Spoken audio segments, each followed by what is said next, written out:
contacts are isolated, are in quarantine, so that we remove them from other people so that they don't pass that onwards. But if you do that, you have to make sure that they're cared for as well, that they have the right information, that they have food, that they have medical care, that they can still reach their loved ones. So there is a balance between separating people, making sure that we don't pass the virus between people, but also making them feel connected with their loved ones. It's interesting. You've been obviously monitoring this longer than a lot of folks in the United States have. It's been on the World Health Organization's radar, obviously, since what's happened in China.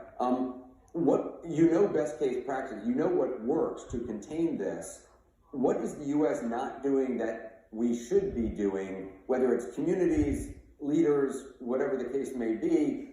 We heard from our correspondent in China who was saying that folks in Wuhan see in the U.S.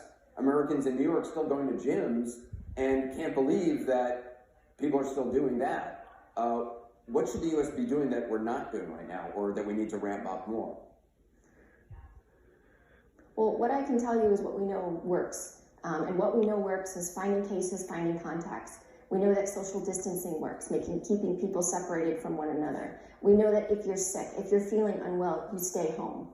That's really key. We know that restricting your own movement. We know that if you can work from home, work from home. We have seen in several countries where they have shut down gyms, they have shut down social gatherings. And that does work, but it's important for everyone to know that it is going to be difficult for some time, that there are measures that need to be put in place, but these measures are temporary.